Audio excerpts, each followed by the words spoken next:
Assalamualaikum warahmatullahi wabarakatuh. Halo teman-teman semua, apa kabar? Semoga kalian dalam keadaan baik-baik saja ya. Baik, di sini saya akan memperkenalkan diri saya. Perkenalkan, nama saya Laila Sulistiawati. Saya dari Universitas Islam Negeri Profesor Kiai Haji Saifuddin Zuhri Purwokerto. Saya mengambil jurusan Bimbingan dan Konseling Islam. Jadi di sini saya akan memenuhi tugas mata kuliah Pengembangan Media, Bimbingan dan Konseling. Yuk teman-teman, mari kita membahas tentang pelecehan seksual. Apa sih itu pelecehan seksual? Jadi, pelecehan seksual adalah aksi tidak senonoh yang melibatkan tindakan fisik maupun non-fisik dengan sasaran organ seksual atau seksualitas korban. Dari perlindungan hukum korban pelecehan seksual, menurut Permendikbud nomor 30 tahun 2021, menyatakan bahwa pelecehan seksual dapat menimpa laki-laki maupun perempuan. Siapa saja ya yang bisa menjadi pelaku pelecehan seksual? Jadi, pelaku pelecehan seksual itu bisa dari orang terdekat kita juga loh. Contohnya, ayah, paman, kakek, pacar, sahabat, adik laki-laki. Di mana pelecehan seksual itu bisa terjadi?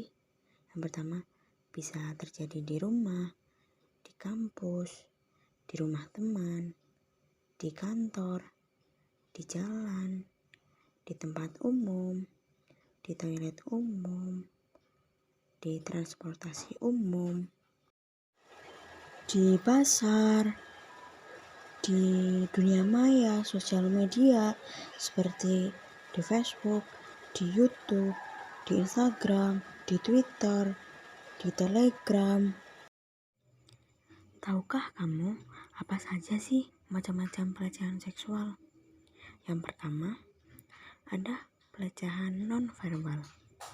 Pelecehan non-verbal ini merupakan sebuah pelecehan yang berupa sentuhan fisik yang tidak diinginkan mengarah kepada perbuatan seksual seperti memegang, meraba, mencium. Yang kedua, ada pelecehan verbal. Pelecehan verbal dilakukan dengan ucapan yang disengaja dimaksudkan untuk melecehkan perempuan, seperti bersiul, menggunakan kata-kata kasar, menceritakan lawakan yang tidak pantas, membuat suara seksual yang membuat tidak nyaman, bertanya tentang kehidupan seks pribadi seseorang. Terus yang ketiga ada pelecehan visual.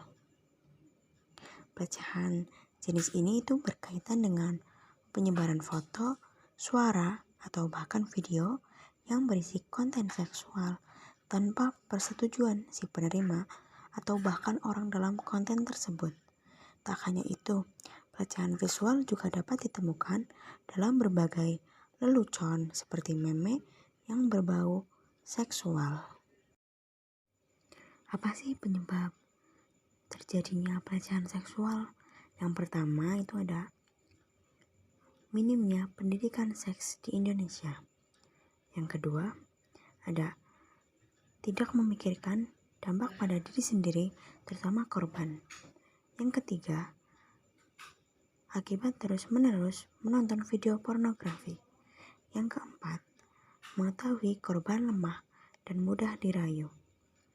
Yang kelima, pelaku dapat berbuat sesukanya karena mempunyai status yang dihormati. Apa saja dampak pelecehan seksual?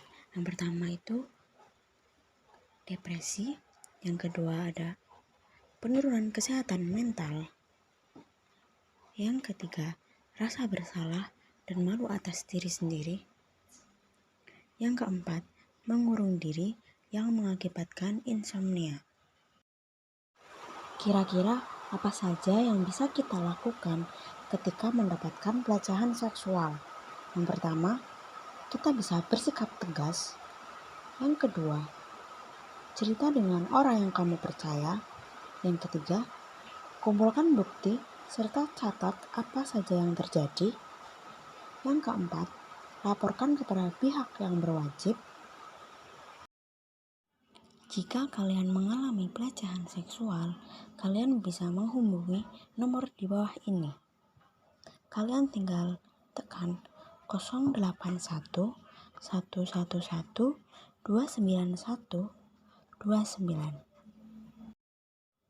atau bisa menghubungi link Komnas HAM Perempuan. Tubuhmu adalah milikmu. Tidak ada yang berhak melakukan sesuatu yang membuatmu malu, tidak nyaman, dan bisa membuat dirimu membenci tubuhmu sendiri. Yang di balik baju adalah bagian pribadimu, tidak ada yang boleh menyentuh ataupun melihat bagian pribadimu.